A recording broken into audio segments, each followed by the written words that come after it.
Are you running the Boston Marathon on Monday? Well, I have some advice for you. I drove through the course 2 days ago and I was surprised. I mean, I've heard a lot about the course and I thought I had an overview of this course just because I've been watching videos, I've been listening to podcasts, and really felt like I've been studying the Boston Marathon course. But here are some things that I learned, and this is how it affected my race plan. This is where we'll be starting on Monday. So first of all, obviously Hopkinton, it's gonna be a crazy atmosphere in the start area, Athletes Village, when you get there.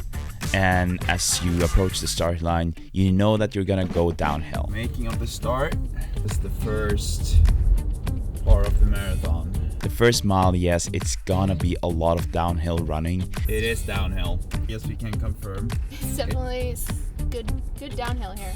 But don't be surprised when you hit what you will kind of feel like are hills. This is half a mile in.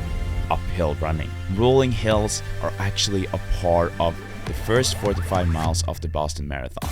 You wish you could run it? Absolutely not.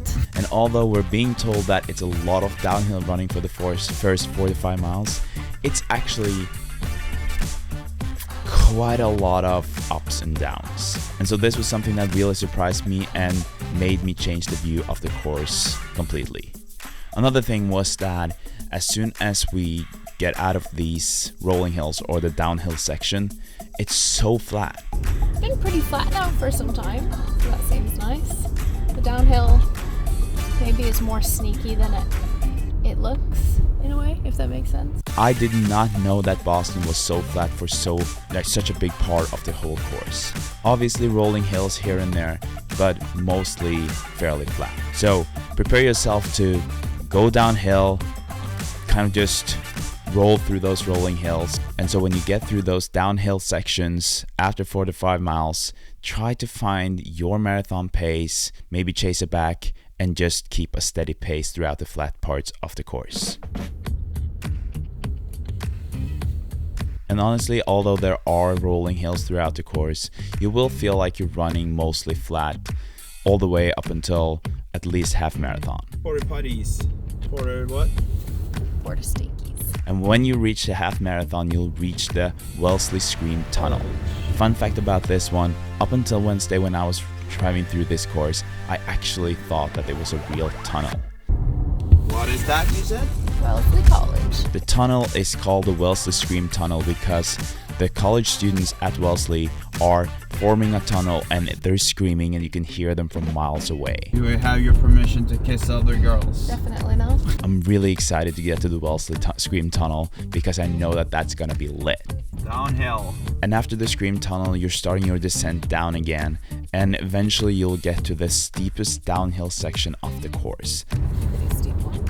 This is just after 15 miles, just before 16, where the first Newton Hill starts. So when you see this, just about to enter Newton, and that's also where the first hill starts. So the Newton Hills are 4 hills, and I don't think that they are as intimidating as people make them out to be. Illusional, because it doesn't look like much, but it's much harder than you would think it is. So it might be that you feel like this is not a hill at all, but as you're in it, you will feel like, okay, this is definitely a hill. My strategy on this is just to keep the targeted effort pace, not try to overthink the pace that you're actually having. We're reaching the top, and then we'll start heading down again. And this is where you'll do a sharp right, and then right into the second hill. Ooh. I think you'll feel this one. The second hill is the one that I'm dreading the most. That is the one that I think will be the hardest one to get through. I think that the reason why these hills are so hard or considered so hard is more about where in the course they are placed rather than how big or long or hard the hills are by themselves. So compared to the hills that I've been training in at home, this is actually nothing. That does not mean that you shouldn't respect them. See you struggling. It's cyclists are struggling and we're running. Between each hill, you have quite a lot of time to recover. Make sure that you're not overdoing it because you know that you will have another hill coming soon. Third hill? Third hill. Celebrate. Not a big one, it was quite small. Yeah, it's a pretty small one. But maybe still a little gradual as you go. It's probably gonna feel longer when you run it. The third hill is one of the hills that I didn't even feel like was a hill. And then you get to Heartbreak Hill, and I was really expecting that one to be crazy. I feel like getting pulled over. Shit. So here we go. Up here. I was surprised by the fact that it was not super steep, not super long. I just think that this also is a result and a consequence of the previous 3 hills and the previous 20.5 to 21 miles that you have in your legs at this point. Apparently we are done with Heartbreak Hill already. Not so much of a long hill, but it's probably just at such a crucial time that you're in pain. I'm really excited to get to the top of Heartbreak Hill because I know that at that point it's all downhill until Beacon Street. And we're turning. You run downhill, and obviously you need to try to save your energy. Your quads might be super tired. You might feel like your legs are shaking, and then you take a sharp left turn, and then it's almost straight all the way to Boylston Street. Flat stretch. Don't let this fool you, because it might feel like you're getting closer to Boston and you might see that Sitco sign in front of you. But the thing is that even though you see the Sitco sign, it will feel like an eternity to get to that sign. So you have to just take one step at a time, but there's gonna be a crowd carrying you through all the way through Brookline and into Boston. Sitco sign is getting closer. And then as you're approaching this bridge where it says Boston Strong, you know that you're getting closer. And you'll get to this little tunnel and in and onto Boylston Street. And that is when I've been told to really just enjoy the moment and enjoy the crowd, because that is gonna be a moment to cherish for forever. And that's the finish line. And so what does this whole thing mean for my race plan for the Boston Marathon 2025? Since I know that the first miles will be chaotic and I don't want to rely on the drinking stations, I'm going to bring a water bottle with me that I'm going to keep in my hands for the first couple of miles, and then I'm going to throw that away. And then I'll start using the drinking stations. I'm also going to bring gels with me and not rely completely on the stations that are along the course, especially since there are only a couple of them. Because I feel like I'm a fairly good downhill runner, I'm probably going to go a little bit faster than marathon pace on the first downhill sections, not a lot. So in kilometer pace, I'm aiming at somewhere between 4 and 4:10. We'll see what kind of day I have, but if I am at 3:55 in the downhill sections, I'm definitely okay with that, because I know that that doesn't really take that much. I met someone yesterday who told me that I have a great advantage having been a speed skater, because my quads will probably handle the downhill sections better than a lot of other people.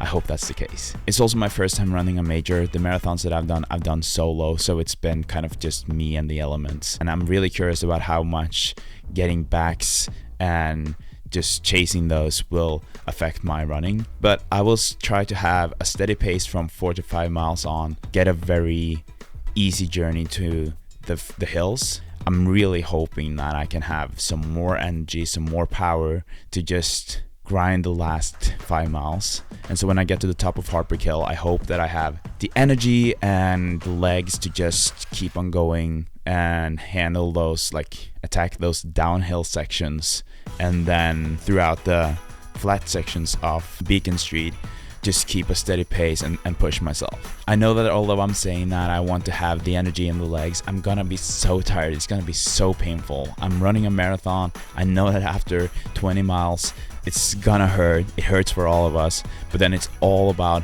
putting your hand on that stovetop and see who can hold it there for the longest, because that is what this last 10 kilometers, last 5 to 6 miles is all about.